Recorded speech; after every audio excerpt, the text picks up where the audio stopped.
this. Hey everybody, happy Friday. Today is Friday, December 8th. We are here, the TED Show, episode 74, with my friend, I think I put it on there, the always smiling and happy Pernell Bush. What's going on? Welcome to the show. Let us know that you can hear us. That's always my biggest thing. Thank you guys for letting us know when the audio is a little staticky. We really just want to make sure that you can hear us and see us. So, welcome. Appreciate it. Thanks for having me on, too. I'm glad you're here. Thanks, Kim. Let us know you guys can hear us, and anybody that Pernell's got going on over there, let us know. I know that you can see just our heads and a little bit of the torso, but you know we go to a different room every day, and so you never know what the lighting's going to be or where we're at. So, thank you for coming on. No, thank you for having me. I'm very excited. We had sometimes I have some of the most engaging, entertaining conversations prior to the show, because we joke that we have a $2.99 R&D budget. So I know Pernell well enough from a couple of events that we've done. We both serve on the local UNICEF board. Yes. But there were some things I didn't know about you until we talked today. So welcome, and then tell them a little bit about your background. Definitely. Once again, thank you for having me on. And let me know that you can hear him. Can you guys hear me? I want to make sure I don't speak too low. No, speak loud. You're good. Definitely want to speak loud enough to ensure you guys can hear me out there. So, like I said, my name's Pernell Bush. My background, educationally, I'm a social worker by education. I'm from Sanford, Florida. Currently, I run a nonprofit called No Limit Health and Education.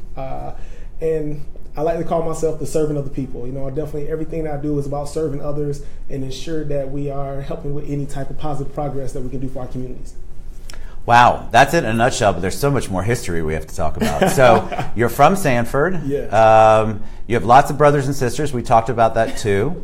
You can talk about anything you want to talk about, but I do want to ask about the younger siblings, because you're super involved in your younger brothers and sisters' lives. Talk a little bit about that. My younger siblings, I can tell you, they were my first instance of motivation to try to do positive things in my community, in my life in general. I wanted to ensure that I set the right platform for them to build off of. I did everything I could to understand that they're going to carry my last name as well. So whatever I did, if they heard the last name Bush, I wanted to ensure that they had something positive to carry forth with them. That's very cool. So for my younger siblings, I wanted to come home. When I got home from the military, I just wanted to come home to ensure that I just gave them the right guidance that I wish I would have had every now and then. Right, because you didn't have that. I mean, I did, but I was hard-headed. You were hard-headed. I was very hard-headed. And what fixed that? Not that it's really fixed right at this point, but I'm still hard-headed. Still hard-headed. I get it. That's what makes me successful at what I do, because I am hard-headed. Correct. But what assists me with just, I guess, trying to make more positive decisions with my hard-headedness. But did the military, so you're a veteran, thank you for your service. Hoorah. Did the military help shape that, form that? The military did. The military helped me grow up. I give you that. The military, the Marine Corps, United States Marines, not just that's United right. States Marines, hoorah. The United States Marines helped right me to grow up. It helped me start identifying my shortcomings as an individual. It helped me to start taking accountability for my own And actions. You didn't go down that path willingly. You went in and you still gave them a hard time. Still gave them a hard time. Yes, I did. You still had you didn't want to listen to the authority. No, never. You don't want to make those bed corners, man. I don't like authority. I never liked authority. And when I went into the military, it didn't change right away like that. I was hard-headed. I had always pushed back, but my drill instructors, and then also after my drill instructors, my platoon sergeants, they showed me they can push back as well. Sure. And, by getting that type of, transaction of energy going back and forth. That's a great way to put it. That energy going back and forth, I learned a lot. I stopped talking so much, and I stopped being the individual that had all the answers, and I learned to just listen. That's really powerful, because I think that's what happens a lot with people. They are so interested in they're thinking about what they're going to say next, right, before they're listening to what's actually being said. And so we all joke about we all say that listening is so important, but so many people don't actually listen. At all. I guess listening, because for us, we all want to have the right answers. Correct. We all want to believe that our way of thinking is correct. Right. We all want just to say, hey, why are you saying this? My thought process is already the way it should go. Right. You know, but when you learn to just shut down for a second, not shut down, but actively listen and shut your mouth for a second. Just get straight to the point to shut your mouth. Right. And listen and practice empathy and put yourself in that person's shoes. You'll see that you can go a lot further. Now, was that something you feel like you were born with, that empathy or that ability to do it? Did you learn it along the way? I learned it along the way. I was not born with that. I guess emotional intelligence is something that I have to gain and learn along the way. Right. Once I started getting more in tune with my emotions and have a better understanding of emotional intelligence, I started getting a better understanding of those, I was able to start progressing a lot further. You know, empathy, I believe I learned. I had examples of it, but I didn't learn what it was. I didn't understand what it was. Do you think as a kid, even though you had a lot of stuff going on, did you feel as a kid, is it just something you needed to develop, or you just didn't have it at all, and then all of a sudden you said, okay, this is what I have to do, I have to learn how to be this way? I mean, don't you feel like you were born with something? We all born with a gift. Right. You obviously were born, I know the lights went out. It's all right. Here we go. Never know on the TED show what's going to happen. But you had to have something in there, because empathy is very difficult to teach someone, I feel like. Mm-hmm. So if you don't have it at all, it's very hard to make that leap. But you must have had something there. There's got to be part of you from your childhood that you carried on positive. No, definitely. Like I said, so I had examples of empathy. You know, but however, when you don't have a great understanding of your own emotions, you can't really articulate them. Correct. So when you're like, for me, when I was sad or disappointed or something like that, everything came out in anger. Or if I didn't understand someone, I didn't care what somebody's perspective was, it came out in displays of anger. You know, so when I got to a point to where I was able to learn to listen and place myself in other people's shoes, which I didn't know that was empathy at the time. I didn't know that was a term or a name for it. You know, but I had examples of it. My godmother, who took me in at an early age, when my mother was incarcerated, my godmother, I credit her a lot. You know, she don't ever get to hear. I credit her a lot for me having any type of emotional connection when it comes to understanding people. You know, when it comes to understanding, you know, heartfelt type things. Right. My godmother, if I do anything wrong, anytime I did anything wrong, I used to feel that from her. Like she'll be like, she'll look at me, she call me Peanut. She's like, Peanut, I do everything I can for you, and I just want the best for you, and that just didn't make me hurt. Right. And at that time, when you're young, when I was young, I didn't understand what that feeling was. Right. But I was being empathetic with her because I knew she was. I put myself in her shoes. I knew she did everything in her power, but I was still being disruptive or acting out, or what if I wanted to do outside the home. Right. And all she wanted was the best for me. So I had little inklings of people that display empathy and other emotions, but I just didn't know how to articulate those. Well, you obviously now have learned, because I think I put on the thing, you might not have seen it, but whenever you're around, you're very positive to be around. And you know, there's a lot of people who walk in a room and they're kind of like Eeyore from Winnie the Pooh, or Pigpen from the Peanuts, where the whole dust cloud's hanging over them. But you don't come across that way at all. Like you're very enthusiastic, always smiling. And I know that you're not in a good mood 24/7. I get it, because people say the same thing to me. They say it to me too. You're always happy, Ted. Well, I mean, at the core, yes, but you come, and so that energy people are attracted to. So they want to be around people like that, which is, I'm sure, one of the reasons why you're successful at what you do. So you eventually did you get your master's in social work? Got my master's in social work. So you have an MSW. MSW, yes. And what did you begin to do with that once you got it? You know, my MSW, I'm going to tell you, first, the whole social work education, that was another portion that allowed me to dig deep and understand myself a lot more. Going through that education of the social work background, you know, it had us doing what we call unpacking the knapsack. You know, really start to pull out those emotions and thoughts, and then also I think a big thing for me was doing a genogram. And a genogram where you lay out your whole family history, and we had to go back 3 generations, and I learned so much about my family that I never knew. Wow. You know, and those type things allow me to see myself in a different light. You know, what positive things that I took from my family and my upbringing and my background.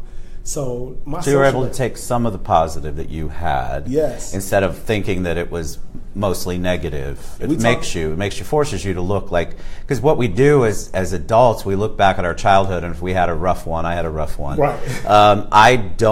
I have to force myself to see or remember some of the positive stuff. Exactly. I don't like it because it doesn't go along with my story, but it's important to do that because it wasn't all 100% bad every waking moment of the 18 years I was at home. Exactly. And it's like what we call the strength perspective. That's what we call it in social work. You know, when you look at those strengths that you gain from your experiences, instead of trying to focus on the negative. That is something that is very beneficial. You know, we all can sit back and think about all the bad things. Oh yeah, we could all have a cry session over. For some reason, magnify our bad. Correct. However, for me, I started to really appreciate the good that I did get from each of my family members. You know, like I said, from my childhood, you know, I was born out of wedlock from my father.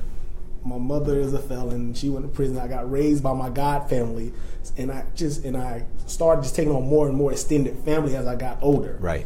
So I could have took all those family environments that I had and just harped on the negative. I could have said felt like I was underappreciated. I was unnoticed, unloved. I could have said all those things, but however, I was able to identify, like from my father, I took from him his cool demeanor. You know, I definitely got that from my father. He's very relaxed and very stress-free demeanor. I love that. You know, and my mother, she's a very gun-ho, hard-headed individual, but she has a very ingenious way of making things out of nothing. I love that. My God family, my godfather, my godmother who raised me. My godfather is very charismatic, but also when people see him, he demands the attention of the room. And my godmother is, like, to me, is my angel. Yeah. And she is that emotional connection that I have with people. So I took all the great things I got from each one of those and combined them. That's very powerful, and I think if more people could do that, they would not, because a lot of times people do, they just focus on everything negative. And I think we all have stuff that happens to us every day. We have stuff that happened in our past. It doesn't even have to go all the way back to childhood, but if that's where your brain wants to go all the way back to childhood. But we all had stuff that shaped us, good, bad, or indifferent. Right. And how you utilize that or how you focus on that is so important on how successful you are, not just in business, but in relationships and everything else. Mm-hmm. And I think that is awesome that you were able to do that, because I think a lot of the trauma that we have going on, that we see in broken families, all of the stuff that you hear about in this day and age, there's still a light of hope everywhere. So if you can figure out how to take that and make that your sail instead of sinking with the rest of the negativity, it's a great place to be. Right. And how can we start building from there? And that's how I'm very big on emotional intelligence. It wasn't until, like I said, I started to really tap into my emotions that I started to prosper in every other area of my life. You know, when I started to realize I was utilizing the negative that I took from my family or what I took from life, that was holding me back. Right. You know, it was something that it will not allow me to progress. But once I was able to identify why I felt certain ways, why did I feel as if I couldn't be successful in school? Right. You know, to me, I feel like I just didn't have I didn't get enough resources at home. I didn't get helped enough. But once I started to realize, okay, but that's just something, that's what you feel. How can we change that feeling to something positive? What did you get? You know, what I did get is, all right, you're going to sit down and study. I got those. You're going to work hard. Right. So I did learn those type things. So how can I utilize that to start moving forward? So I started doing that with my emotions. When I felt sad or I felt challenged, all those type of emotions only came out of one way, though, anger. Right. And I had to identify where is this anger truly coming from? And how can I utilize what they say, emotions is nothing but energy in motion. Correct. So I had to transfer that energy That's to good. Something positive. So and so what did you transfer it to? I transferred it to, first and foremost, from my military standpoint. When I got in the military, we were taught to serve others. I was serving my country, and then also I was serving the man to the left and to the right of me, and more important, their family, to make sure they got home. Correct. So I had to become selfless when I started to go into my own individual endeavors. That's a big leap. right? Yeah. Going from angry to selfless. Yes. That's awesome. Yes. It's something that I feel as if when I started to understand the selflessness, being selfless was really one of my strong suits. You know, if we was out in the combat, when I was in combat, it was always about my fellow Marines. However, when we get home, it's like, okay, we're in a silo by ourselves. Right. So I had to transfer that energy somewhere else to, okay, how can I continue to be selfless now? How am I still serving others? And me to start serving others was, okay, my education, it wasn't for me. Like the education I have now is not for me. It's for my younger siblings and those that are coming behind me. Right. So now they have the understanding and they have the knowledge that someone that's come from their lineage, their bloodline did it, I can do it too. Correct. Yeah, you're a role model for them. Exactly. And that's what you're doing. I mean, I think that's such a brave thing. And you also have a daughter, so you're helping with your younger siblings, and you're setting a great tone, especially in this day and age, for a dad to be super involved and super engaged with their children and their daughters, especially, because it's just a nightmare out there, social media wise. Just there's so many more things that they can get into. Right. That I didn't have as a kid. So now there are just so many ways, especially via social media, the web, the dark web. I mean, it's a scary little place out there. So if you're not an involved parent, and especially a dad with a daughter, it can change their lives, honestly, in a bad way. So tell me about what you did with the social work degree. So with the social work degree, I utilized that to get more involved, what we call on a macro standpoint. Started doing more community initiatives, community involvement. Founded my own nonprofit called No Limit Health and Education. Yeah, talk about that. So with No Limit, when I first found it, it was more so to really reach those small pockets of disadvantaged communities that weren't being reached. You know, I wanted to play that bridging for larger organizations. So I wanted to go down to those areas that some organizations may not feel like they can reach, or feel like it was impossible to reach. Right. So we started to really collaborate with large organizations to teach financial literacy, entrepreneurship, personal and professional development. You know, those are the type of things I feel like all these communities could utilize to move forth and start to really lift themselves up. And so who are you currently, or what communities are you working in now? So currently we service both Orange and Seminole County. Okay. Currently this past fiscal year, we did more of a concentration in the Seminole County area. On the census tract, we in Seminole County, we're like the third wealthiest county in the state of Florida. Right. Second or third wealthiest county in the state of Florida. So on the census tract, we look great. You know, but me being from there, I knew there was kind of pockets that were being missed. Sure. So I wanted to ensure that I utilized whatever resources I had to bring back home. You know, I sat down with a few of my friends that were from Haiti, and they were like, we're going home. And I was doing a lot of things here in Orange County, and I'm like, well, I'm only a county line over. Right. How can I take some of the things that I have gained, of some of the wisdom and some of the knowledge that I have got to take back home through our organization? So me and my board and my team members have really just started putting together, we just received 10 computers to create computer programming. I saw that on your Facebook post. Tell them about that. So you received, it was a grant, yeah? It was a grant that we wrote, and we received, and we were awarded to receive 10 computers to start to teach computer coding to underserved community, to underserved youth.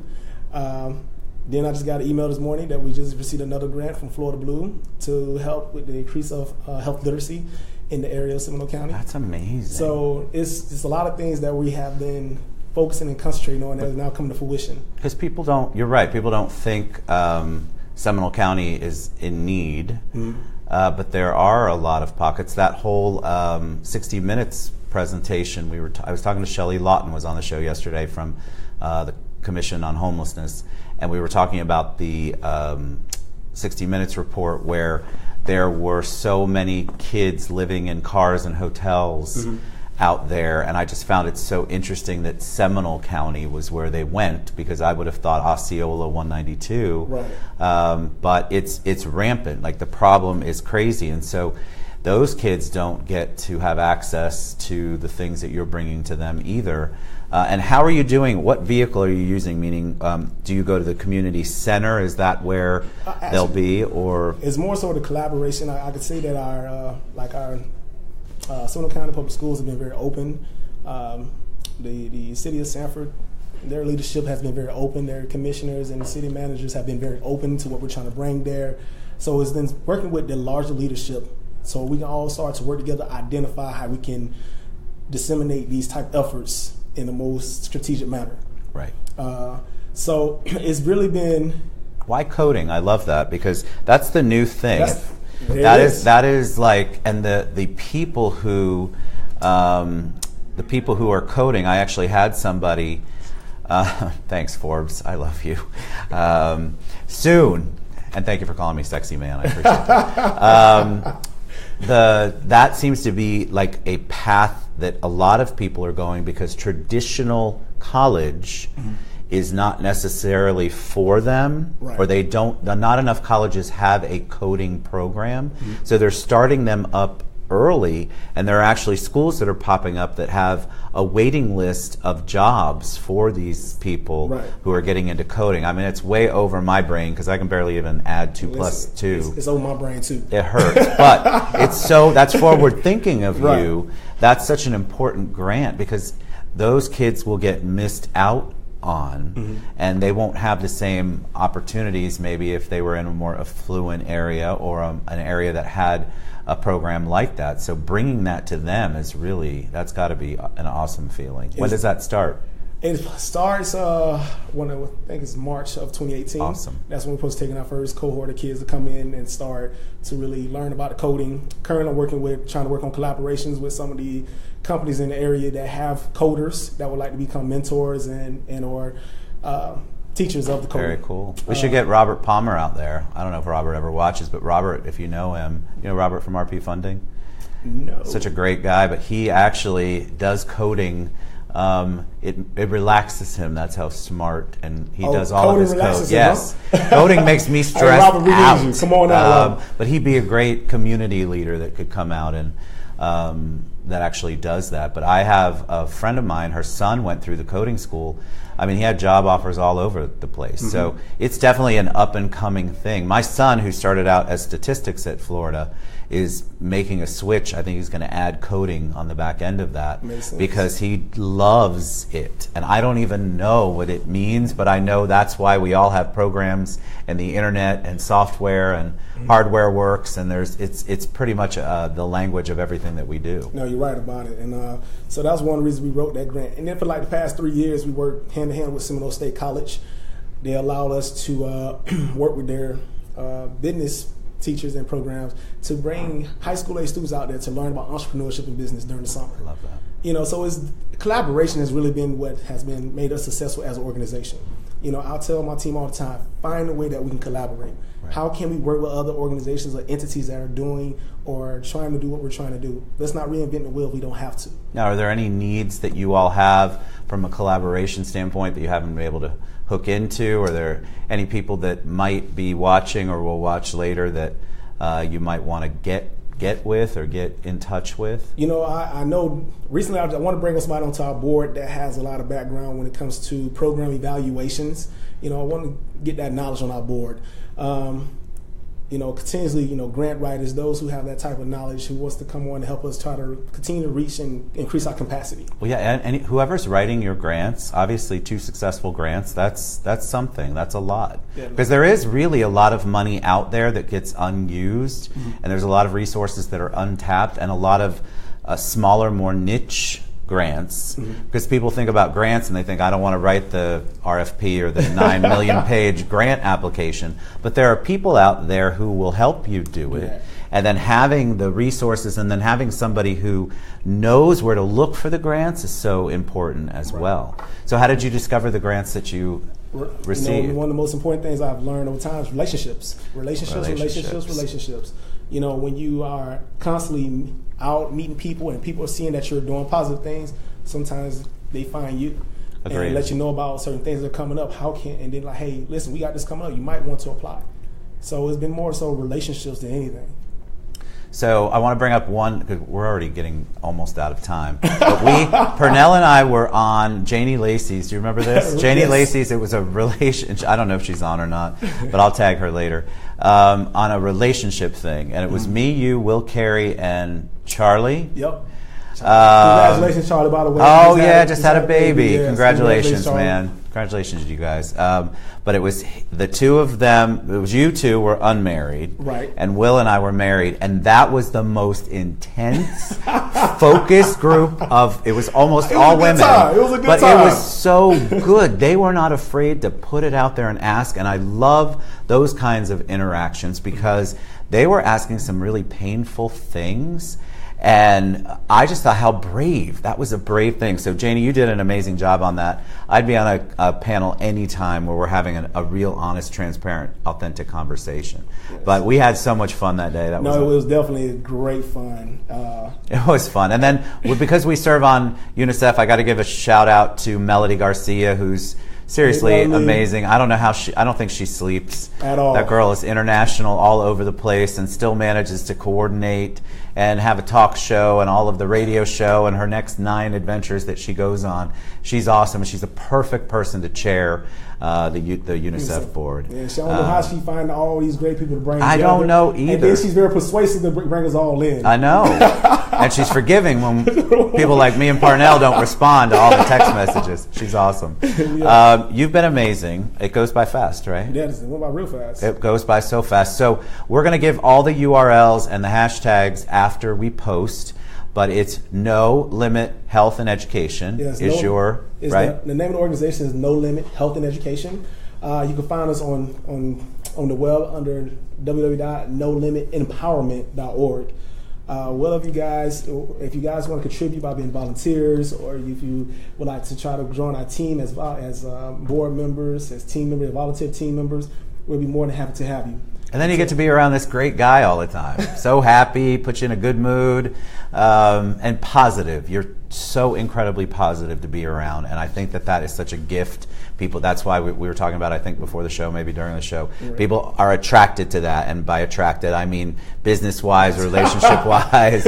I mean, I love him. He's a handsome guy, just not my type. But people are too much for life. I'm sorry. But that is such a positive, powerful thing for you to be, a light. And I think more people need to be like that. You make a choice to be like that. Yes. There are days when neither one of us want to be like that. Yeah, I'm telling you, it's days that I'm shut down. I'm probably in my home just minding my business. But at some point we choose to be happy. My kids used to hate it when I said that. Because I'd say, well, you can choose to be mad, or you can choose that. No, I can't. I'm mad. Well, you probably are, but you're choosing that emotion. That was one of the things I learned in my crazy school years back in the Stone Age. Not back in the Stone Age. You choose it. Choose it. But you're very much correct about that. You do choose the emotion that you want to display at that time. Yep. And so don't allow that negative to take over you. Don't allow the light to shine at all times. Listen to him. He's times. Right. Love you, man. Thank you so much for being on. Appreciate it, brother. All right. We love you guys. Happy Friday. Have a great weekend. Monday is my 75th show. We're going to have some surprises on that show. I'm not sure what they are yet, but we're going to have a good time. Love you guys. Thanks for tuning in, and we'll post everything afterward. Have a great weekend. Bye. All right. Have a great weekend, guys.